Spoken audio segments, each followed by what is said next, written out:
खुलुमबाय बेयो बड'लेण्ड इंखं टेलिभिजन दिनै 22 जुलाइ 2022 मंगलबार खालि सानसेनि बरादखौ नोंथांमोननि खाथियाव लाबोदों आं सदानन्द दैमारिया।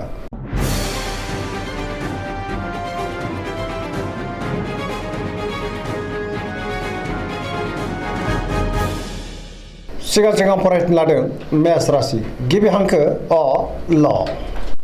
दिनैनि साना जोबोर मोजां गोथों आरो गोग्गो साननो रोंगोन बयजोंबो अनजागोन नखराव बिसि फिसायनि गेजेराव अनलायनाय फैगोन गोजोन थासारि फैगोन जेरावबो जाफुंसार जानो हागोन मावनो लानाय खामानिखौ थि समावनो मावफुंनोबो हागोन गोसोखौ दिनै जोबोर गोजोननायबो मोनगोन देहाया मोजाङै थागोन अब्लाबो नाथाय जानाय लोंनायाव सांग्रां जानांगोन बहानिफ्रायबा मोजां खौरां फैनोबो हागौ रांखावरियाव दिनै जोबोर मोजां गोबां धोन आरजिनो हागोन बेफार फालांगियावबो जोबोर मोजां होनजायो सोरबा लोगोनिफ्राय थोजासे हेफाजाबबो मोननो हागोन बिमा बिफानि अननाय आरो बोरखौ मोनगोन बहाबा थांनांगौब्ला दिनै जोबोर मोजां आरो मोजाङैनो हान्थिनोबो हागोन गुबुननि गोसोखौ गोरलैयैनो बोनो हागोन गोसोनि बोलोआबो बांगोन समाजावबो गोबां मान मोननो हागोन लाइमोनफोरा जोबोर रमान्टिक जागोन आरो गावबा गावनि गोसोनि साननायखौ फोरमायलायनोबो हागोन बहानिफ्रायबा मोजां खौरां फैनोबो हागौ फरायसाफ्रा दिनै फरायनायाव गोसो दुंखांगोन पजिटिभ एनार्जिनि गोहोमबो गोग्लैगोन सरासनस्रायै दिनै साना जोबोर मोजां आरो मोजाङैनो बारग'लांगोन।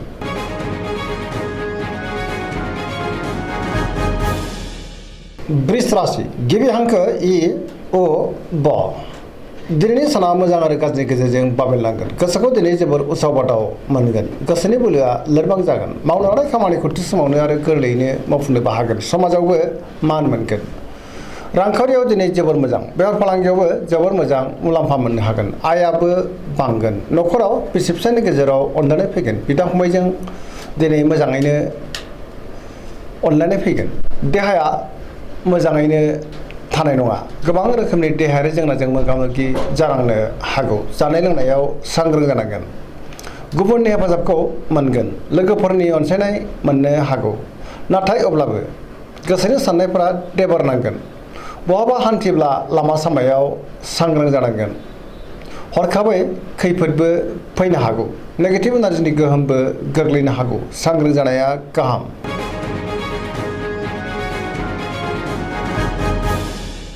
मिथुन राशि गिबि हांखो ख स।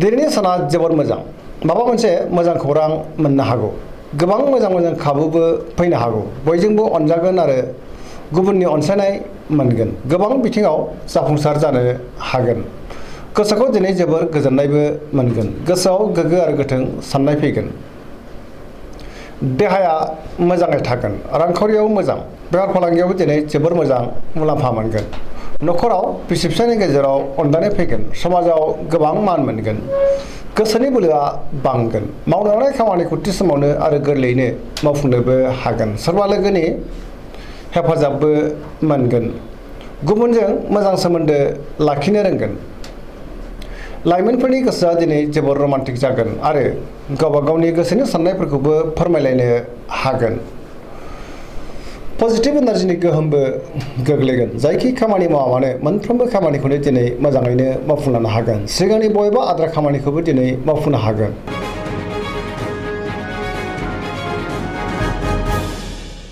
कर्कट राशि गिबि हांखो ड ह। दिनैनि साना जोबोर मोजां समाजाव लोगो लेवा बांगोन सोरबा लोगोजों बाख्नाय जानो हागौ गोसोनि साननायफोरा मोगथाङाव जाफुंगोन गोसोआव पजिटिभ साननायबो फैगोन मावनो लानाय खामानिखौ थि समावनो आरो गोरलैयैनो मावफुंनोबो हागोन रांखावरियाव दिनै जोबोर मोजां बेफार फालांगियाव जोबोर मोजां मुलाम्फा मोननो हागोन आयाबो बांगोन नखराव बिसि फिसायनि गेजेराव अनलायनाय फैगोन देहाया मोजाङैनो थागोन अब्लाबो नाथाय जानाय लोंनायाव सांग्रां जानाया गाहाम गुबुननि हेफाजाबखौ मोननो हागोन समाजावबो मान मोनगोन फरायसाफ्रा दिनै फरायनायाव गोसो दुंखांगोन आरो मोजां फिथाइ मोननोबो हागोन लाइमोनफोरनि गोसोआ जोबोर रमान्टिक जागोन आरो गोसोनि साननायखौ फोरमायलायनोबो हागोन पजिटिभ एनार्जिनि गोहोमबो गोग्लैगोन।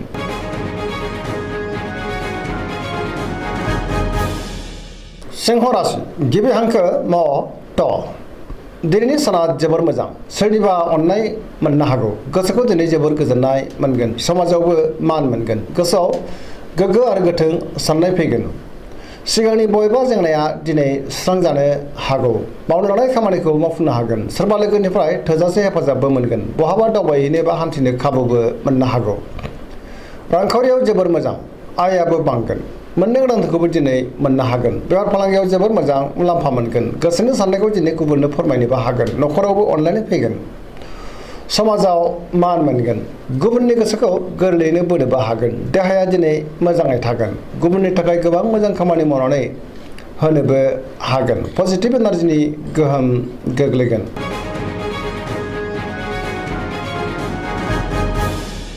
कन्या राशि गिबि हांखो प ट। दिनैनि साना जोबोर मोजां। सोरबा लोगोनि हेफाजाब मोनगोन। गोसोनि लुबैनायखौ मोननो हागौ। गोसोनि बोलोआबो बांगोन। गोसोआव पजिटिभ साननाय फैगोन। गोथों आरो गोग्गो साननो रोंगोन। गियाननि आंखाल जानाय नङा। रांखावरियाव दिनै जोबोर मोजां होनजायो। अब्लाबो नाथाय खरसायाबो बांगोन। बेफार फालांगियाव जोबोर मोजां मुलाम्फा मोनगोन। देहाया मोजाङैनो थागोन। गोबां मुंदांखा सुबुंजों लोगो मोनज्लायनो हागौ। न'खराव अनलायनाय फैगोन। गोबां खामानियाव दिनै मुखुबबो थागोन। सोरजोंबा बाख्नाय जानो हागौ। गोसोखौ दिनै जोबोर गोजोननाय मोनगोन। पजिटिभ एनार्जिनि गोहोमबो गोग्लैगोन।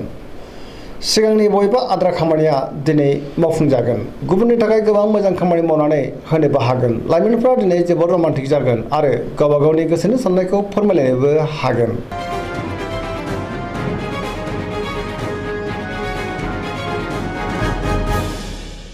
तुला राशि गिबि हांखो र ट। दिनैनि साना जोबोर मोजां। गोसोनि साननाया जाफुंगोन। गोसोनि साननायखौ दिनै गुबुननो फोरमायनोबो हागोन। मावनो लानाय खामानिखौ थि समावनो आरो गोरलैयैनो मावफुंनो हागोन। देहाया मोजाङै थागोन। रांखावरिया जोबोर मोजां। बेफार फालांगियावबो जोबोर मोजां मुलाम्फा मोनगोन। मोननो गोनांखौबो दिनै मोननो हागोन। न'खराव बिसि फिसायनि गेजेराव अनलायनाय फैगोन। समाजाव मान मोनगोन। बबेबा हाबाफारियाव दिनै बाहागो लानो खाबुबो फैनो हागौ। सोरजोंबा बाख्नाय जागोन। गुबुननि गोसोखौ दिनै गोरलैयैनो बोनोबो हागोन। लोगोफोरनि हेफाजाबबो मोनगोन। गोदान थांखि लानो रोंगोन। सेंग्रा सिख्लाफ्रा जोबोर रमान्टिक जागोन आरो गावबा गावनि गोसोनि साननायफोरखौ फोरमायलायनोबो हागोन। पजिटिभ एनार्जिनि गोहोमबो गोग्लैगोन। गोसोआव पजिटिभ साननाय फैगोन।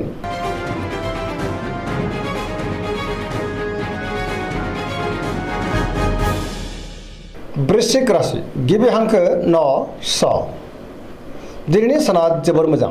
गोबां मोजां खाबु फैनोबो हागौ। गोसोआव पजिटिभ साननाय फैगोन। गोथों आरो गोग्गो साननो रोंगोन। सोरजोंबा बाख्नाय जानो हागौ। गोसोखौ दिनै जोबोर गोजोननाय मोनगोन। समाजाव लोगो लेवा बांगोन। सोरबा गोजाम लोगोजों बहाबा लोगो मोनज्लायनो हागौ। गोसोआव गोग्गो आरो गोथों साननाय फैगोन। मावनो लानाय खामानिखौबो थि समावनो आरो गोरलैयैनो मावफुंनोबो हागोन। बबेबा फांसनाव बाहागो लानो खाबुबो फैनो हागौ। गुबुननिफ्राय हेफाजाब मोनगोन। बहाबा हान्थिनो खाबुबो मोननो हागौ। गोसोनि साननाया दिनै जाफुंगोन। गोसोनि बोलोआबो बांगोन। समाजाव मान मोनगोन। रांखावरियाव दिनै जोबोर मोजां। मोननो गोनांखौबो दिनै मोननो हागोन। अब्लाबो नाथाय खरसायाबो बांगोन। बेफार फालांगियाव मोजां होनजायो। देहायाबो दिनै मोजाङैनो थागोन। गुबुननि हेफाजाबखौ मोनगोन। फरायसाफ्रा दिनै फरायनायाव गोसो दुंखांगोन। लाइमोनफ्रा जोबोर रमान्टिक जागोन आरो गावबा गावनि गोसोनि साननायखौ फोरमायलायनो हागोन।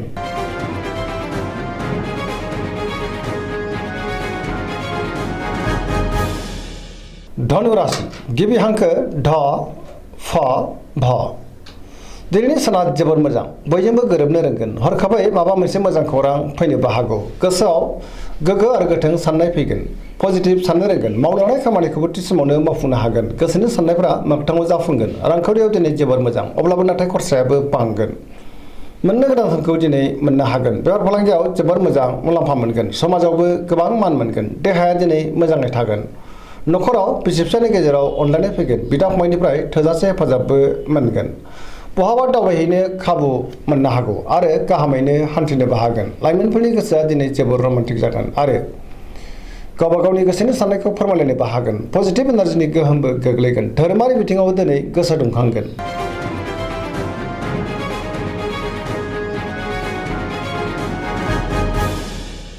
मकर राशि गिबि हांखो ख च। दिनैनि साना जोबोर मोजां। गोसोनि बोलोआ बांगोन। गोसोनि साननाय आरो लुबैनायफ्रा मोगथाङाव जाफुंगोन। मावनो लानाय खामानिखौ थि समावनो आरो गोरलैयैनो मावफुंनोबो हागोन। माबा नङा माबा मोनसे मोजां खौरां फैनोबो हागौ। रांखावरियाव दिनै जोबोर मोजां होनजायो गोबां धोन आरजिनो हागोन आयाबो बांगोन मोननो गोनांफोरखौबो दिनै मोननो हागोन बेफार फालांगियाव मोजां मुलाम्फा मोनगोन गुबुनजों मोजां सोमोन्दो लाखिनोबो रोंगोन गोब्राब खामानिखौ दिनै मावफुंनो हागोन सिगांनि बबेबा आद्रा खामानियाबो दिनै मावफुंजानो हागौ गोदान खामानियाव आखाइ होजेननोबो हागोन न'खराव बिसि फिसायनि गेजेराव अनलायनाय फैगोन बिदा फंबायनि हेफाजाबखौ मोनगोन देहाया दिनै मोजाङैनो थागोन सेंग्रा सिख्लाफ्रा गावबा गावनि गोसोनि साननायखौ फोरमायलायनो हागोन फरायसाफ्रा दिनै फरायनायाव गोसो दुंखांगोन आरो मोजां फिथाइ मोननोबो हागोन धोरोमारि बिथिङावबो दिनै गोसो दुंखांगोन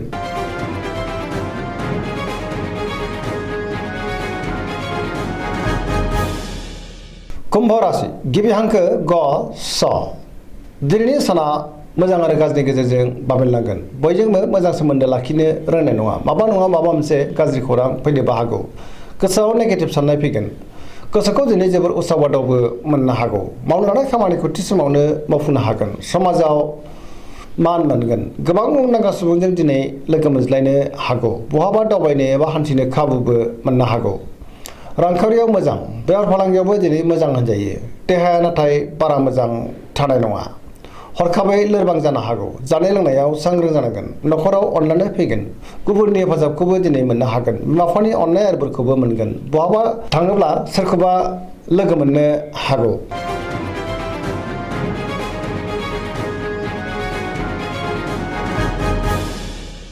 मीन राशि गिबि हांखो ड स दिनैनि साना जोबोर मोजां गोजोन आरो गाहाम थासारिखौ मोननो हागोन सिगांनि गोबां जेंनाफ्रा दिनै सुस्रांजानो हागौ गोसोखौ जोबोर गोजोननायबो मोनगोन गोसोआव पजिटिभ साननाय फैगोन गोसोनि बोलोआबो बांगोन गावनि गोसोनि साननायखौ दिनै गुबुननो फोरमायनो हागोन देहाया मोजाङै थागोन अब्लाबो नाथाय जानाय लोंनायाव सांग्रां जानाया गाहाम रांखावरियाव जोबोर मोजां होनजायो आयाबो बांगोन मोननो गोनांफोरखौबो दिनै मोननो हागोन गोबां धोन आरजिनोबो हागोन बेफार फालांगियाव जोबोर मोजां मुलाम्फा मोनगोन न'खरावबो अनलायनाय फैगोन सोरजोंबा बाख्नाय जानोबो हागौ लाइमोनफोरनि गोसोआ दिनै जोबोर रमान्टिक जागोन आरो गावबा गावनि गोसोनि साननायखौ फोरमायलायनोबो हागोन फरायसाफ्रा दिनै फरायनायाव गोसो दुंखांगोन आरो मोजां फिथाइ मोननोबो हागोन पजिटिभ एनार्जिनि गोहोमबो गोग्लैगोन सरासनस्रायै दिनै साना जोबोर मोजां आरो मोजाङैनो बारग'लांगोन